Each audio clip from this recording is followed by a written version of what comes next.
Well, the situation is very tense. On one hand, the people's uprising is going on, and it is heightening.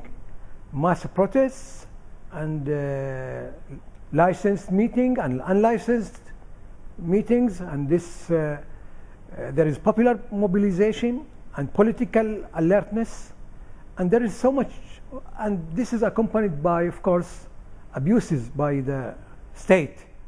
We are cracking on the protesters, using gas bombs,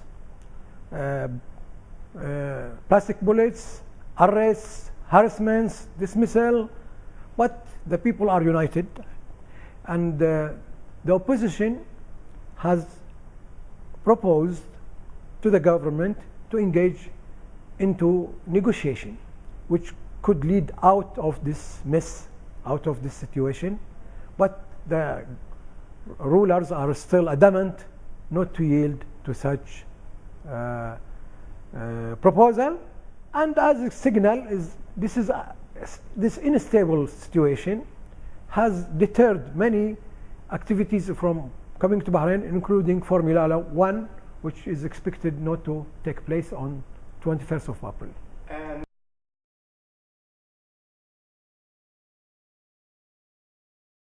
Yes, there are 7, regardless. There are religious, secular, Arabs of also Iranian origins.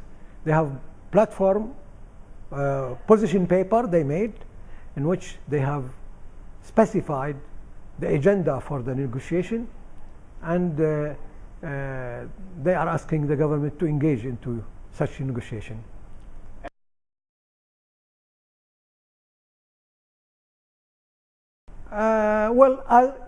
The public opinion and the civil society and many MPs, they have voiced, but not the government. The government's in very shy way, not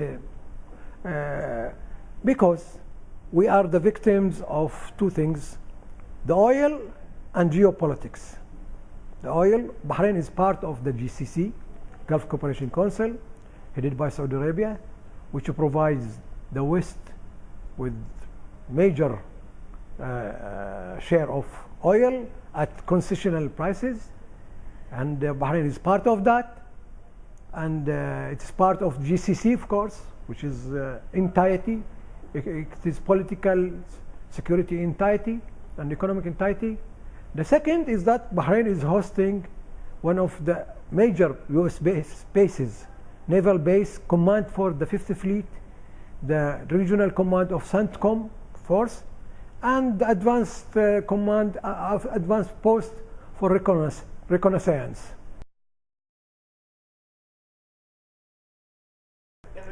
No, I think the state or the government is inciting sectarianism, to trying to do conflict between Sunnis and Shia, but it's not religious in a way, because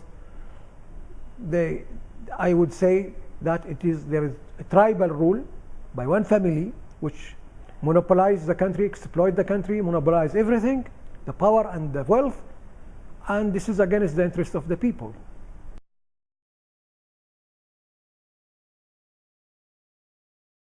Well, the people of Bahrain expect that the European Union use its leverage to persuade, to pressurize even the government of Bahrain and Saudi Arabia, because Saudi Arabia is the major obstacle before negotiated settlements, to go and negotiate with first to put into abuses and to create favorable atmosphere and to engage in politics. They have leverage.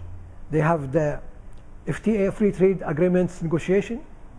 They have Bahrain is much concerned about its reputation and its relations. They have not used their leverage till now.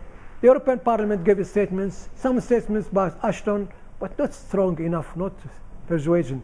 And there are members in the European Union, especially Britain, Germany, France, that could influence the policy of Bahrain if they pressurize.